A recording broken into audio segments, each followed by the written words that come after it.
Morning students, आज हम बात करने वाले हैं सी लैंग्वेज में एरे, राइट। अब बात करते हैं कि एरे होता क्या है, ठीक है। तो सी लैंग्वेज में हम बात करने वाले हैं array. Array means collection of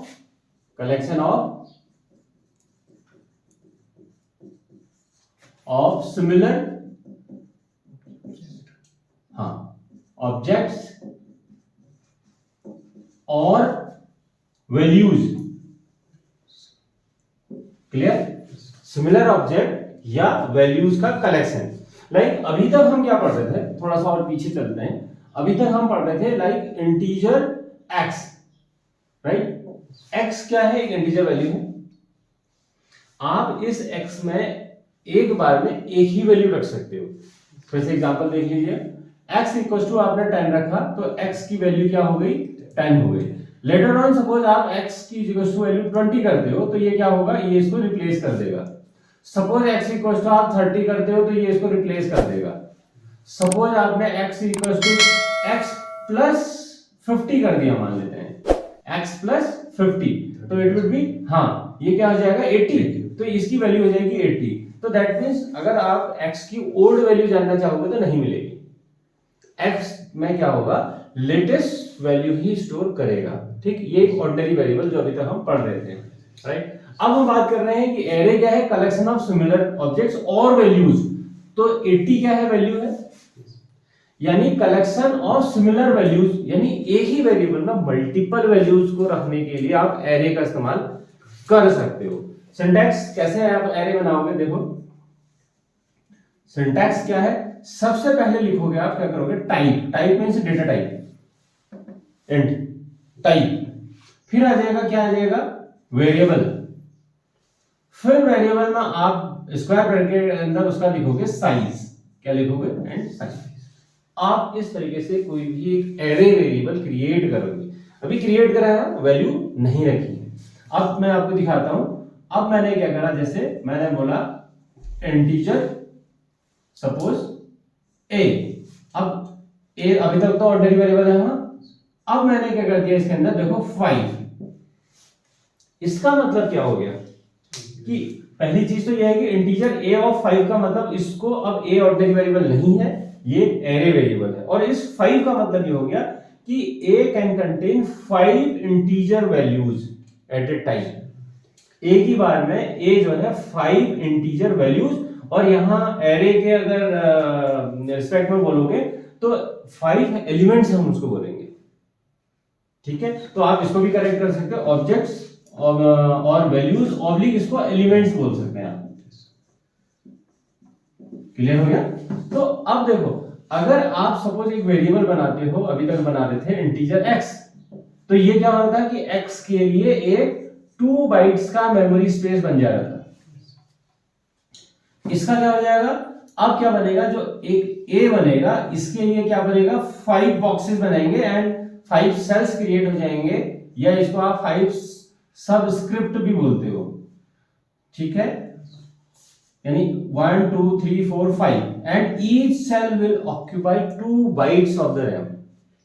her एक सेल, ये भी तो 2 बाइट ले रहा है, तो इंटीजर x का मतलब 2 बाइट का एक सेल। इंटीजर a ऑफ 5 का मतलब 2 बाइट्स के 5 सेल्स। क्लियर हो गई ना बात? इसको ऐसे समझ लो। तो अगर हम बात करें, ये मेमोरी में 2 बाइट मेमोरी कंज्यूम कर रहा है रैम में, तो यहां a कितनी करेगा? 5 into 2 यानी 10 बाइट्स रैम कंज्यूम करेगा। क्लियर हो गई बात? अगर आप इसका साइज ऑफ निकालोगे तो 10 बाइट्स होगा। तो अब ये क्या होगा? अब इनकी नंबरिंग भी होती है। अब नंबरिंग, अब a के पास तो मल्टीपल रूम्स है ना। अब जैसे आपके पास है, आपके पास रूम ही एक ही है, माना ऐसा सोचो मेरा घर है, अगर एक ही रूम है तो मैं तो ये कहूंगा कि घर आ जाना। ऐसा सोचो, घर आ जाना का मतलब घर ही एक ही है, एक ही रूम है, तो क्या मैं रूम नंबर दूंगा कि मेरे घर आना रूम नंबर इतने में? भैया एक ही घर, एक रूम है, उसमें तो कुछ नहीं। लेकिन जब अब ए है, ए के पास जो घर है वो थोड़ा बड़ा साइज का है और उसके पास मल्टीपल रूम्स हैं, सो दैट अगर ये किसी को बुलाता है तो ये रूम नंबर भी तो बताएगा।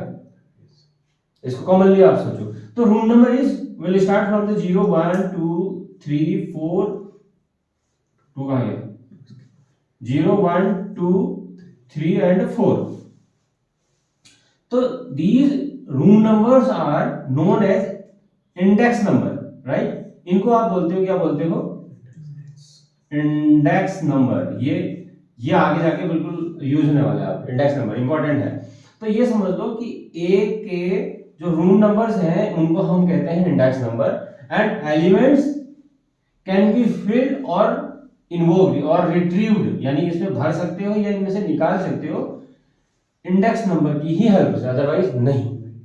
जैसा आप कहोगे, suppose you want to put 10 in first room, so that we will use a of 0, इसको पढ़ेंगे a of 0, a of 0 is equals to 10, so that this 10 will stored in the a of 0 means in first cell। Clear हो गई बात? तो ये क्या है? a of 0, तो this is the index number. अब देखो, अब आपने बोला a के 0 वाले इंडेक्स नंबर पर 10 रखना, तो ये यहां जाएगा। सिमिलरली दूसरा वैल्यू रखना है a of 1 is equals to 20, ये a of 2 is equals to 30, समझ में आ गया? And a of 3 is equals to suppose 40, ऐसे a of ये स्क्वायर ब्रैकेट है ना, 4 is equals to 50। तो ऐसे ही आप क्या कर सकते हो, इसमें वैल्यूज पुट कर सकते हो। क्लियर होगी बात? अब देखें, अगर इससे ज्यादा पावरफुल है ये आप a, क्योंकि यहां एक इंटीजर x जो है एक वैल्यू स्टोर कर रहा था, अब आपके पास एक एरे वेरिएबल है और ये array variable multiple values hold कर सकता है एक ही बार में। इवन इसका फायदा तब होता है, देखो मैं आपको बताता हूं, जब आपको सपोज ये x की वैल्यू कहीं ट्रांसफर करनी पड़ेगी, तो एक बार में आप एक ही वैल्यू तो ट्रांसफर कर पाओगे, लेकिन जहां a ट्रांसफर करोगे तो a अपने साथ 5 वैल्यूज को ले जा सकता है, ऐसे है। अब जैसे मान लेते हैं, एग्जांपल आता है, आपसे कहा जाता है कि आपको 5 बच्चों के नेम स्टोर करने हैं, ठीक? तो या तो 5 वेरिएबल बनाओ, फिर अभी तक तो हम शायद यही करते जब तक हमें एरे नहीं पता, लेकिन अब हम ऐसा नहीं करेंगे। हम 5 बच्चों की के नेम स्टोर करने हैं, तो हम क्या करेंगे, एक वेरिएबल बनाएंगे, है ना, और वो एरे वेरिएबल होगा जिसमें 5 बच्चों के नेम एक साथ स्टोर कर सकते हैं और एक साथ हम उसको डिस्प्ले कर सकते हैं, एक साथ हम कहीं इसको पास भी कर सकते हैं। क्लियर हो गई बात? तो इस तरीके से आप इसको स्टोर कर सकते हो। ऐसे ही अगर आपको प्रिंट करना हो, जैसे मान लेते हैं आपको 30 चाहिए, कोई जरूरी नहीं है कि सारे वैल्यू दिखाएं, मुझे केवल 30 दिखाना है, मींस ये वाली वैल्यू दिखानी है, तो मैं इसको यूज कर सकता हूं कैसे, हाँ, प्रिंट f, हाँ, %d, a ऑफ 2 इसका इंडेक्स नंबर हो गया, ये लो। तो ये आपको क्या आउटपुट में क्या देने वाला है? 30। ऐसा आप इसको कर सकते हो। क्लियर हो गई बात? तो इस तरीके से आप एरे में वैल्यू रखोगे, है ना। तो एक काम करते हैं, फिलहाल एक प्रोग्राम बनाता हूं जिसमें हम क्या करेंगे, हाँ, किसी एक स्टूडेंट के 5 सब्जेक्ट के मार्क्स पुट करते हैं और उसका टोटल भी दिखा लेते हैं। क्या करेंगे? टोटल, यानी 5 सब्जेक्ट के मार्क्स रखेंगे और उनका टोटल भी कैसे करेंगे। देखो बहुत आसान है और बहुत छोटे में बनेगा। आप देखो प्रोग्राम के साइज छोटे होते जा रहे हैं, वैसे लॉजिकली बड़े हो रहे हैं, पर वैसे प्रोग्राम के साइज छोटे हो जाएंगे। अगर 5 सब्जेक्ट के रखने होते तो आप शायद यहाँ S1, S2, S3, S4, S5 बनाते, पर हम ऐसा नहीं करेंगे। अब मैं बनाता हूं, देखो। तो सबसे पहले हैश इंक्लूड stdio डॉट और conio डॉट h, ये तो क्लियर है। अब आ जाते हैं void main। अब मैं क्या कर दूंगा, इंटीजर सब्जेक्ट के लिए मैंने sub ले लिया, सब्जेक्ट ऑफ 5, क्लियर हो गया। ये एक एरे बनाया, इसी में मैं s भी बना सकता हूं, लेकिन थोड़ा सा क्लैरिटी लाने के लिए मैंने प्रोग्राम में s फॉर सम मैंने अलग से ले लिया। कर सकते हैं हाँ उसमें भी, फिर भी मैंने 2 लाइनों में जानबूझ के लिखा कि मैंने एरे बनाया, ये मैंने एक वेरिएबल अलग बनाया। हाँ, एक आई भी तो चाहिए, क्योंकि लूप चलाऊंगा ना मैं। अब तो मैं एक एक करके इनपुट नहीं करूंगा, मैं तो 0 से लेकर 4 तक का लूप चलाऊंगा। देखो कितना छोटा पड़ेगा, आप देखना अभी। अब मैंने क्या करा, CLRSCR, स्क्रीन क्लियर हो गई। अब यूजर को मैसेज देता हूं, सब्जेक्ट देने के लिए प्रिंट F, हाँ, एंटर, लिख दिया 5 सब्जेक्ट्स मार्क्स। क्यों? ठीक हो गया। यूजर के पास मैसेज चला गया, उसको पता है कि मुझे 5 सब्जेक्ट के मार्क्स देने हैं, फॉर का लूप इसका है ना, अगर मैं लगा दूंगा तो एक ही तो ले पाएगा। फॉर का loop i equals to 0 semicolon i less than equals to आपका 5 n जो भी उसने डाला 5 का 4। अच्छा 0 से स्टार्ट होता हाँ, index number always start from the 0 so that less than 5 और इक्वल टू 4। तो क्या करो 5 कर दूं प्लस चलो i प्लस, समझ गए कुल मिला के। हाँ तो अच्छा एक चीज और बताता हूँ, मैं ओपनिंग क्लोजिंग नहीं लगा रहा। अब आप कहोगे तो सिंटैक्स में तो ओपनिंग क्लोजिंग था, सिंटैक्स ही भूल गए, अभी उसका भी लॉजिक है मेरे पास। स्कैनफ मैंने कहा percent D comma address of A of 0 है ना पहला नंबर, तो मैं i कर देता हूँ, i 0 ही तो है। अभी तक हमने फॉर के लूप में हमेशा ये पढ़ा है कि फॉर का लूप जब आप लगाते हो तो ओपनिंग एंड क्लोजिंग होने मैंडेटरी है, बिल्कुल है।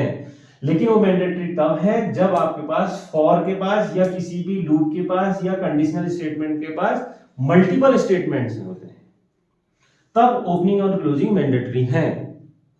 समझ में आया?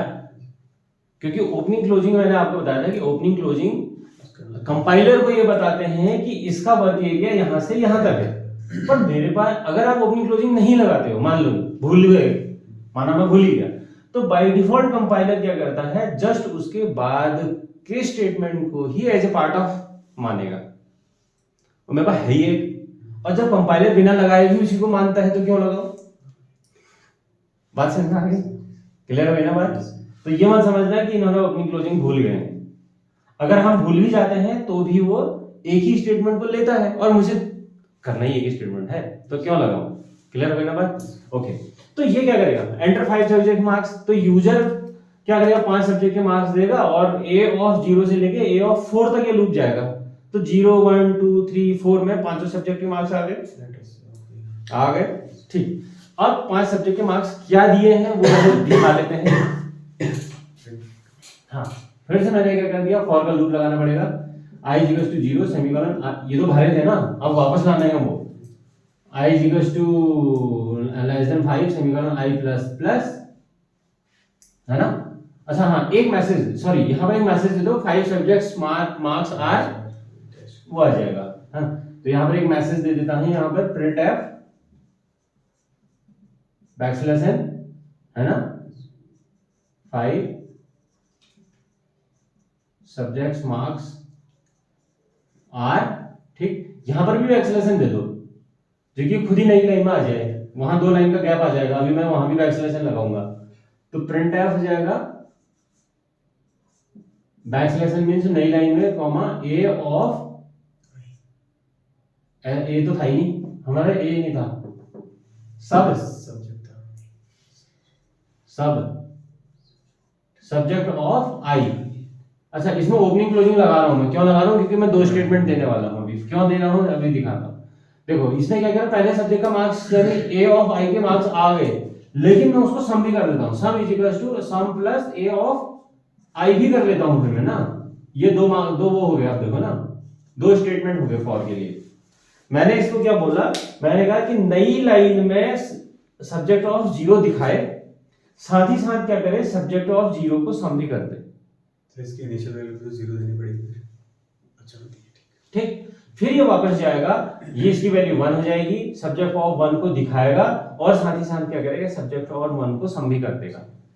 दूसरा दिखाएगा सम करेगा, तीसरा दिखाएगा सम करेगा, चौथा दिखाएगा सम करेगा, ठीक, पांचवा दिखाएगा और सम करेगा।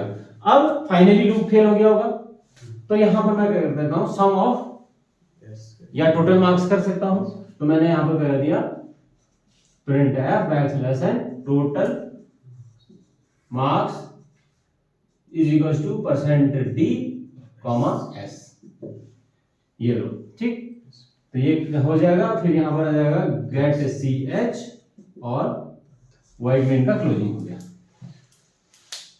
क्लियर? एक बार करके देख लेते हैं फिर से। सब्जेक्ट ऑफ 5 का मतलब क्या हो जाएगा, एक वेरिएबल बनेगा, है ना, 0 1 2 3 4, ये पूरा का पूरा क्या है, सब्जेक्ट है ना, ये यहां तक, ठीक, ओके। फिर क्या क्या, एक एस है, एस की वैल्यू 0 है, और एक आई है, आई की वैल्यू अभी कुछ नहीं दी है। स्क्रीन साफ हो गई। फिर मैसेज आ जाएगा एंटर 5 सब्जेक्ट्स मार्क्स, मैसेज आ गया स्क्रीन में, तो यूजर 5 सब्जेक्ट के मार्क्स एंटर करेगा, और वो 5 सब्जेक्ट के जो मार्क्स हैं वो है ना कंटिन्यूअसली स्कैनर क्या करेगा, आई का लूप जब चलेगा, देखो आई की वैल्यू 0, आई लेस देन 5, नीचे आ जाएगा percentage means integer value, read करेगा, कहां रहेगा, address of A, address of सब ऑफ 0, सब का मींस ये, सब ऑफ 0 मींस ये, तो पहला नंबर कहां जाएगा 0 में, फिर लूप वापस जाएगा 1 में, 2 में, 3 में, 4 में, ठीक है, तो सब ऑफ 4 तक के एलिमेंट भर जाएंगे। फिर क्या हो जाएगा, नई लाइन में लिख के आएगा 5 सब्जेक्ट्स मार्क्स आर, फिर से बैक स्लैश कर से नई लाइन में चला गया होगा, फिर से एक लूप चल रहा है 0 से लेके 4 तक, और ये क्या करेगा, सब्जेक्ट्स यानी सब ऑफ 0 to 4 वैल्यूज दिखाएगा, वैल्यूज दिखाने के साथ साथ उनका सम भी करेगा। लूप खत्म होने के बाद total marks is equal to S की वैल्यू दिखा देगा, और यहां पर प्रोग्राम आपके कोड करेगा। ठीक है, कोई कंफ्यूजन? तो आप इसको नोट कर सकते हैं, और आप लोग इसका स्क्रीनशॉट भी ले सकते हैं। तो फिर बढ़ते हैं नेक्स्ट टॉपिक में।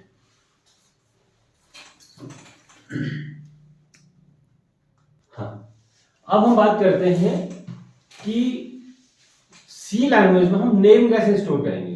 हालांकि हमारे पास एक कैरेक्टर वेरिएबल है, कैरेक्टर यानी CHAR, कैर, है ना, बट इसका एक कोई एक वेरिएबल है, सपोज मान लेते हैं मैंने लिखा CH कैरेक्टर, राइट। तो होता क्या है कि जब कैरेक्टर टाइप का एक वेरिएबल बनता है तो आपकी रैम में एक CH वेरिएबल और उसे एक सेल बनेगा, वो भी सिंगल बाइट का, ठीक है। तो यहां पर ये समझ लो कि यहां पर एक बार में आप एक ही कैरेक्टर रख सकते हो, समझ में आया। पर मेरा नेम या आपका नेम या किसी का भी नेम सिंगल लेटर का शायद नहीं होगा, है ना, मल्टीपल लेटर्स का होगा। सो दैट यहां पर अब हम क्या करेंगे, एरे ऑफ कैरेक्टर्स बनाएंगे। कैरेक्टर का मीन्स हो गया लेटर, लेटर का मीन्स अगर हिंदी में बात करें एक अक्षर, अल्फा, अल्फाबेट का मतलब होता है पूरे 26 लेटर, है ना। तो हम उसको लेटर ही बोलेंगे बस। तो अब यहां पर देखो सॉरी, कैरेक्टर इन इंग्लिश में नहीं है, C language is equals to letter,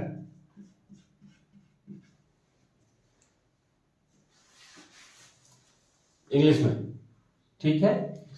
तो यहां होता है एक वर्ड, मीन्स कलेक्शन ऑफ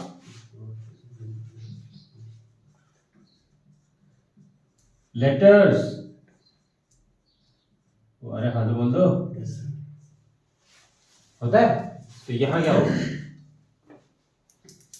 यहां इसकी लैंग्वेज में हम बोलते हैं स्ट्रिंग। आया एक नया शब्द, अब आ रही है धीरे धीरे ना लैंग्वेज। तो ये स्ट्रिंग, अब माना कंप्यूटर की फील्ड में कोई अगर होगा ना, अगर आपने स्ट्रिंग बोला तो आप समझ जाओगे कि वो वर्ड की बात कर रहा है ना। और यहाँ वर्ड का मतलब आप कलेक्शन ऑफ लेटर्स, ऐसे ही आप समझ सकते हो कि स्ट्रिंग का मतलब होता है कलेक्शन ऑफ कैरेक्टर्स, यानी हमारा नेम कैरेक्टर में नहीं है, हमारा नेम स्ट्रिंग में है। अब क्वेश्चन ये आ रहा है कि हम सी लैंग्वेज में स्ट्रिंग कैसे स्टोर करेंगे, ये है क्वेश्चन।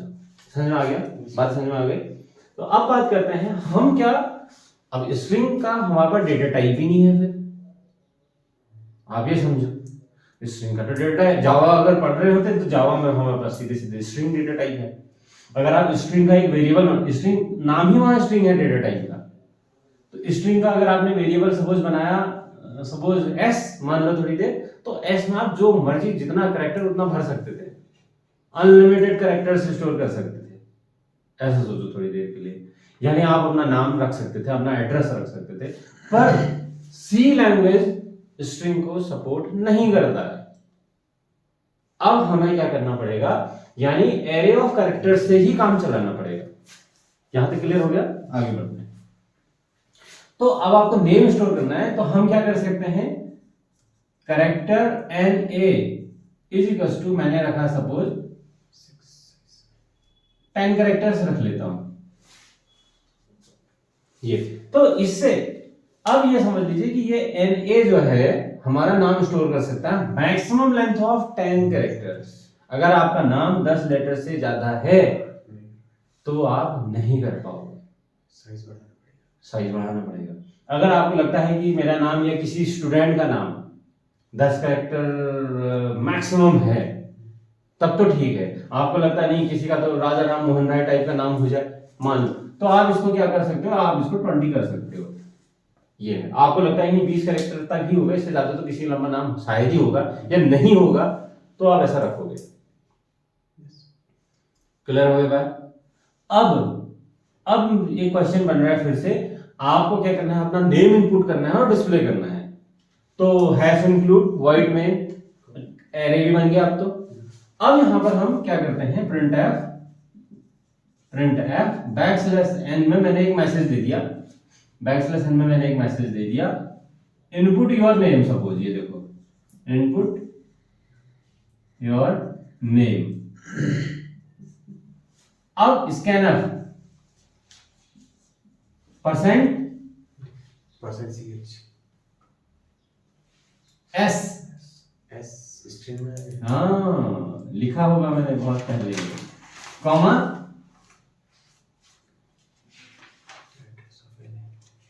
हाँ एड्रेस ऑफ एन ए। अगर आप इसको डायरेक्ट एन ए भी लिखो तो भी चलेगा। लिखा है?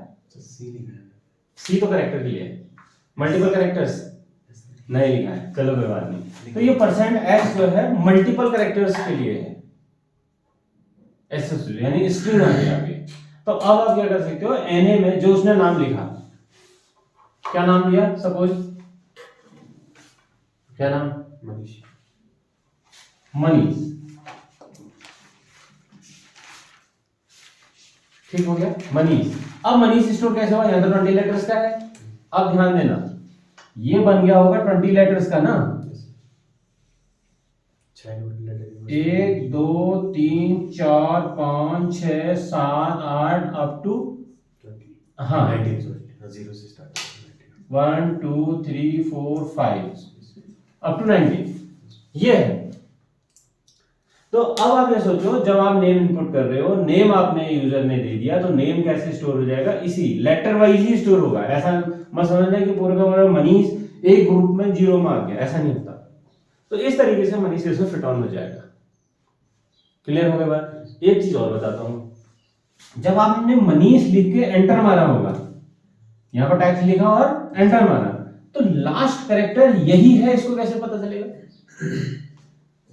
तो होता क्या है कि ऑटोमेटिकली एक backslash 0 that is null character, एक नया आगे देखो, एक नया आपके लिए टर्म यूज हो गया है, नल कैरेक्टर, NULL। एक नल कैरेक्टर ऑटोमेटिकली इंसर्ट हो जाता है, कहां, at the end of string, यानी स्ट्रिंग, अब स्ट्रिंग क्या देता हूं फिलहाल, स्ट्रिंग के एंड में एक ऑटोमेटिकली नल कैरेक्टर इंसर्ट हो जाएगा।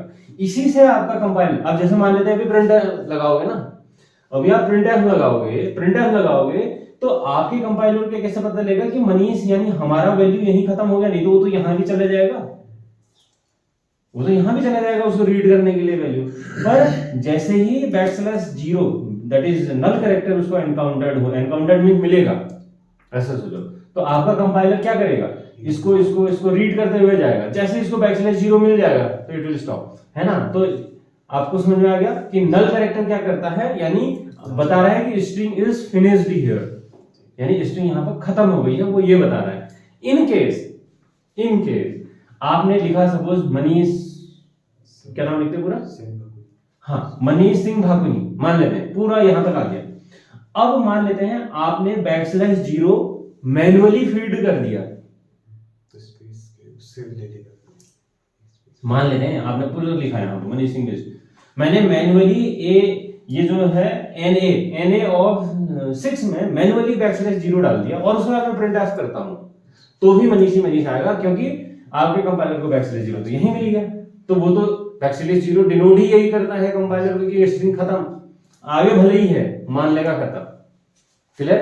तो अब इसको प्रिंट करने के लिए भी लूप चलाने की जरूरत नहीं है। देखो भरने के लिए लूप की जरूरत पड़ी नहीं पड़ी, देख रहे हो आप कैरेक्टर्स में। देखो ये फंडा चेंज हो गया, वो अभी भरने वाला। ऐसे ही आपने कर दिया printf my name is equal to S दाजू NA। ये लो, अगर हम वहां होते नंबर में फिर से मुझे शायद ये लूप चलाना पड़ता। देखो यहाँ स्ट्रिंग के केस में आपका लूप नहीं चलेगा, सीधे आपका क्या करता है, यानी एरे का नेम लिख देने से ही हो जा रहा है। एरे क्या है? एरे का नेम ही तो है, ठीक। तो स्ट्रिंग के केस में आप डायरेक्ट ऐसे यूज कर सकते हो। अगर लूप चलाओगे तो भी चलेगा। अब जैसे मान लेते हैं एक एग्जांपल, यही इसको यहीं खत्म हो गया। अब मान लेते हैं एक नया प्रोग्राम आ गया। नया प्रोग्राम आ गया, मैंने कहा for i = 0 semicolon i less then, अब इसकी लेंथ लेस देन में 20 आएगा वरना लेस देन इक्वल टू 19। अब हम 20 का लूप नहीं चला पाएंगे ना, हमें तो उतने ही वैल्यूज दिखाएगा ये।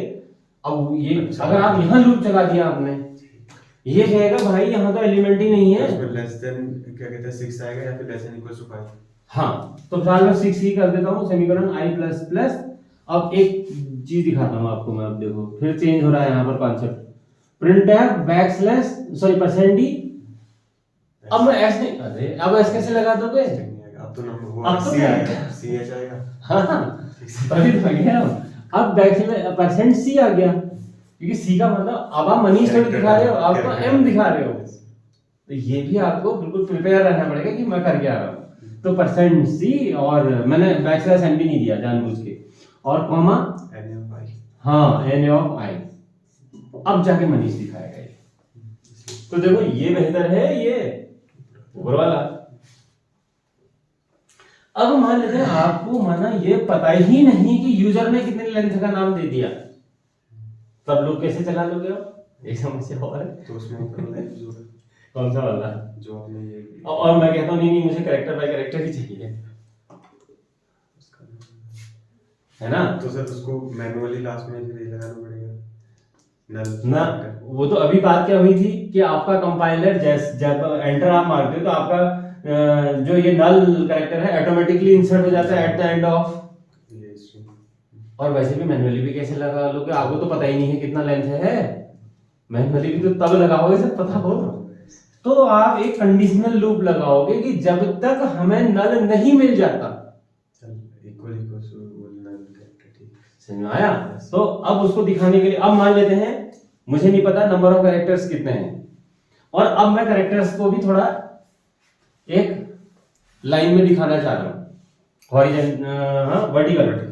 वर्टिकल लाइन में। तो मैं क्या करूंगा, मेरा फॉर हट गया। देखो फॉर तो काउंटर लूप है और मुझे तो पता ही नहीं है नंबर। अब मैं लगाऊंगा कंडीशनल लूप। मैं लगाता हूं व्हाइल, क्या लिख दिया, व्हाइल NA ऑफ i, और हाँ i = 0, while NA of i not equal to \0। आया समझ में? और यहां पर मैंने कर दिया printf \n %c, a of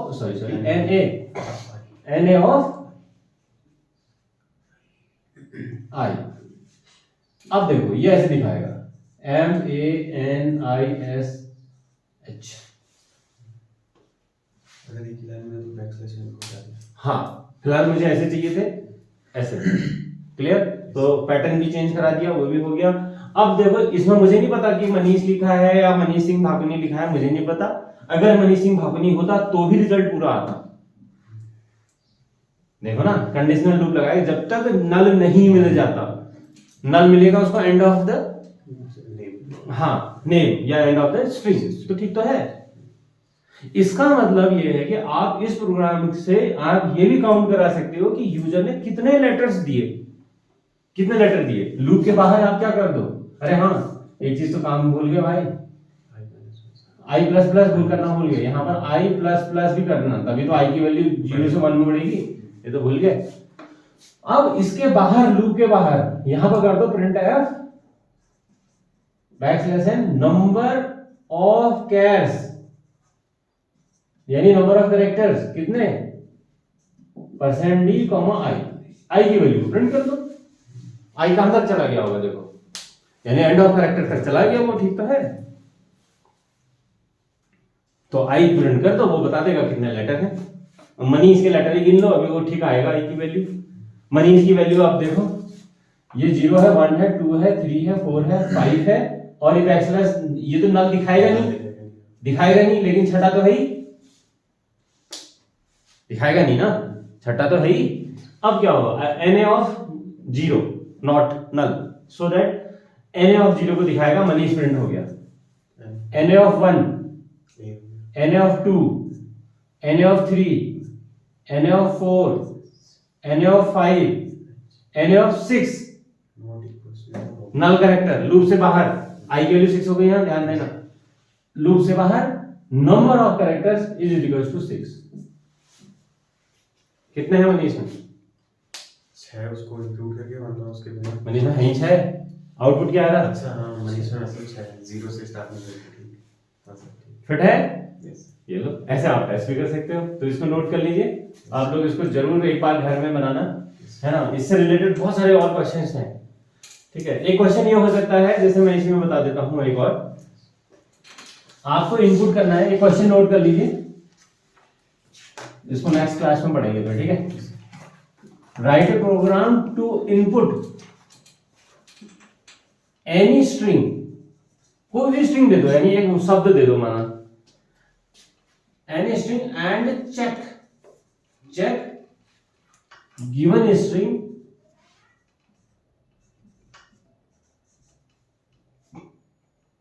is palindrome और नॉट। आप पैलिंड्रोम जानते हो, पैलिंड्रोम का मतलब होता है कोई भी स्ट्रिंग पैलिंड्रोम तब होगी जब वो लेफ्ट टू राइट या राइट टू लेफ्ट पढ़ने में एक ही स्पेलिंग बनती हो, like Liril, LIRIL, Liril is palindrome word, या मैडम है MADAM। तो आपको क्या प्रोग्राम बनना है कि आपको कोई भी एक स्ट्रिंग इनपुट करनी है, अब आपको अपना लूप लगा के या जैसे भी आप बनाते हो चेक करना है कि लेफ्ट टू राइट और राइट टू लेफ्ट एक ही स्ट्रिंग वो है या नहीं। अगर वो एक ही स्ट्रिंग है तो वो पैलिंड्रोम स्ट्रिंग है, अदरवाइज नॉट पैलिंड्रोम, ठीक है। तो ये सब चीजें नोट आपने कर ही लिए होंगे, तो इससे रिलेटेड बाकी जितने भी क्वेश्चंस हैं वो भी आप करते रहना, इसकी प्रैक्टिस करते रहना, ये क्वेश्चन करना, फिर इसको हम नेक्स्ट क्लास में करेंगे, ठीक है। तो आज की क्लास यहीं पर क्लोज करते हैं, फिर मिलते हैं नेक्स्ट क्लास में।